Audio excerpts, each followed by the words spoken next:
माठ आहे पाण्याने भरलेलं आहे, हे पण माठ आहे पाण्याने भरलेलं आहे, बरोबर आहे. आणि ह्या पायऱ्या आहेत, किती येतात 8. ह्या पायऱ्या म्हणजे काय आहेत, शेवटच्या कक्षेतील इलेक्ट्रॉन, बरोबर आहे. आता आपण काय करू, ॲल्युमिनियमचं उदाहरण घेऊ. कोणाचं, ॲल्युमिनियम. ॲल्युमिनियम म्हणजे काय, ज्याचा 13 अणुअंक आहे, बरोबर आहे. 13 अणुअंक आहे, त्याच्या शेवटच्या कक्षेत 2 8 3 किती इलेक्ट्रॉन असतात, 3. 2 8 3 KLM. शेवटची कक्षा कोणती आहे, M. M मध्ये किती येतं 3. त्याचे व्हॅलेन्स इलेक्ट्रॉन किती येतं 3. आपण हे माहिती आहे आपल्याला की कोणत्याही मूलद्रव्याची व्हॅलेन्सी कशावर ठरत असते, व्हॅलेन्स इलेक्ट्रॉन म्हणजे शेवटच्या कक्षेतील इलेक्ट्रॉन वरून. तर हे व्हॅलेन्स इलेक्ट्रॉनच आहेत ना.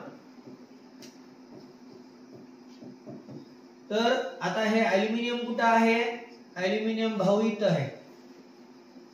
कुठं आहे, Al भाऊ इथं उभा आहे ना. मग मला सांग कोणतं सोपं आहे, 1 2 3 3 पायऱ्या उतरून पाणी प्यायचं का, 1 2 3 4 5 5 पायऱ्या चढून पाणी प्यायचं. आता बघ, हे चढणे म्हणजे काय आहे, घेणे आहे, आणि उतरणे म्हणजे काय आहे, देणे.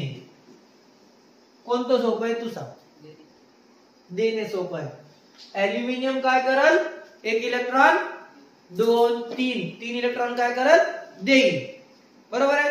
आणि स्वतःच काय अष्टक पूर्ण करून घेईल. अष्टक म्हणजे काय, ऑक्टेट. ऑक्टेट पूर्ण केलं म्हणजे त्याच्या आत्म्याला शांती लाभली. काय झाला, तो स्टेबल झाला. आणि कोणताही मूलद्रव्य काय होणं गरजेचं आहे, स्टेबल होणं गरजेचं आहे. त्यासाठी तो धडपडत असतो. तसं तुम्ही कसं फर्स्ट येण्यासाठी धडपडता है का नाही,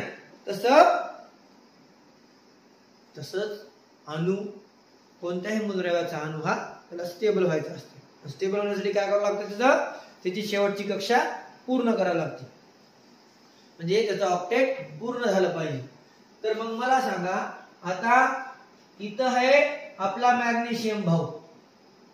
कोण आहे, मॅग्नेशियम भाऊ दुसऱ्या पायरीवर उभा आहे. मग मला सांगा आता मॅग्नेशियम चा ॲटॉमिक नंबर किती आहे,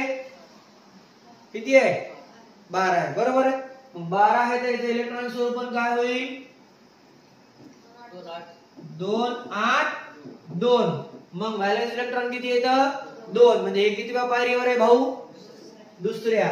मग मला सांगा 6 पायऱ्या चढून जाऊन पाणी प्यायचं का 2 पायऱ्या उतरायच्या,